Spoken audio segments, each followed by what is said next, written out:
लोकतंत्र की हार नहीं होती है। आप हिमाचल जीतते हैं तो लोकतंत्र की हार नहीं होती है, वहां आपको ईवीएम नहीं जिताता है, लेकिन अन्य राज्यों में जरा कन्हैया जी कन्हैया जी की सारी ऐसी टिप्पणी की।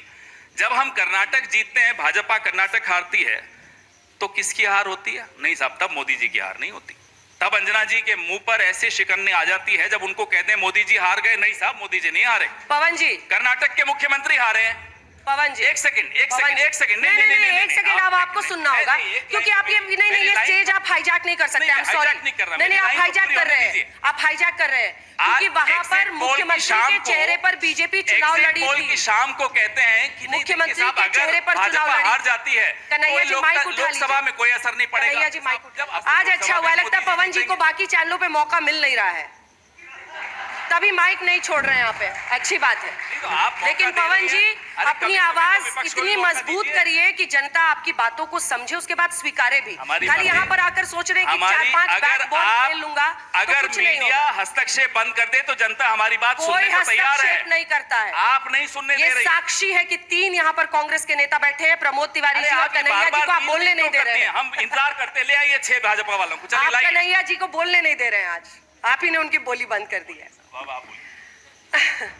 कन्हैया जी, कर्नाटका में जिन गारंटीज पर कांग्रेस पार्टी को इतनी बड़ी जीत मिली, जिसकी चर्चा हुई, और वहां से विद इन इंडिया गठबंधन भी कांग्रेस का कर, उसके बाद बेंगलुरु में सबसे बड़ा आयोजन किया गया इंडिया गठबंधन के साथियों का। ये कांग्रेस की जो गारंटीज थी कर्नाटक में, वो मोदी की गारंटी कब बन गई, क्यों बन गई और कैसे सफल हो गई 3 राज्यों में?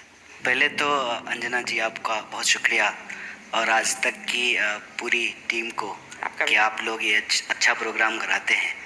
और मैं स्वागत करता हूं हमारे पार्टी के दोनों वरिष्ठ नेता का और सभी आपके दर्शकों का। आपके प्रश्न का जवाब मैं दूंगा। सबसे पहली बात तो ये कि आप बार बार ये कह रहे हैं कि हमने कांग्रेस पार्टी के 3 नेताओं को बुलाया है, तो अब 3 बुलाएं, 6 बुलाएं, 60 बुलाएं, लेकिन अगर हम एक पार्टी के नेता हैं तो हम सबसे एक ही सवाल पूछा जाएगा। ऐसा तो होगा नहीं कि पवन जी से अलग सवाल पूछा जाएगा, हमसे अलग सवाल पूछा जाएगा, और हमारा जवाब भी एक ही होगा अगर हम एक पार्टी के हैं तो। और दूसरी बात, आपने कहा कि मीडिया पे दोष मत मढ़िए, बिल्कुल ठीक बात है। आज तक तो हम लोग यही पढ़े थे कि मीडिया लोकतंत्र का चौथा स्तंभ है, और मीडिया अक्सर विपक्ष के साथ होता है। कोई सवाल जो है वो सत्ता से पूछता है। मुझे इस पे कोई गिला शिकवा नहीं है, क्योंकि आपने एक शायरी पढ़ी थी तो हम भी एक पढ़ देते हैं आपके लिए कि हमने इस दौर के अंदाज निराले देखे, फैसला कत्ल का कातिल के हवाले देखे। तो कोई बात नहीं है, ये वक्त की बात है, शिकवा नहीं है। और आपने कहा कि कांग्रेस पार्टी हार गए, आप बीच में ये भी कहा आपने कि राहुल गांधी हार गए। कांग्रेस पार्टी हारे, राहुल गांधी हारे हैं, ये 2 अलग अलग चीज़ नहीं है, ये एक ही बात है। पार्टी की जीत में राहुल जी की जीत है और पार्टी के हार में राहुल जी की हार है।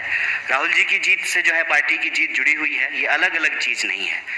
और इस बात में कोई दो राय नहीं है कि संख्या बल के हिसाब से हम देखें तो परिणाम जो है हमारे पक्ष में नहीं है।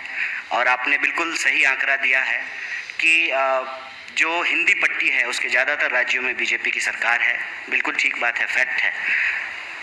सवाल ये है कि इस देश में भारतीय राष्ट्रीय कांग्रेस एक पार्टी है जो कई सालों तक सत्ता में थी, सरकार में थी। उससे पहले जो है आज़ादी के आंदोलन में हिस्सा ली, देश को आज़ादी दिलाई, और अभी विपक्ष में है। ये एक स्वाभाविक प्रक्रिया है, जो खेलता है तो कोई हारता है, कोई जीतता है, इसमें कोई दुर्भावना वाली बात। मैं आपको इन सब चीज़ों के अलावे विशेष रूप से इस बात का धन्यवाद देना चाहता हूँ कि आप गारंटी शब्द लेकर के आए।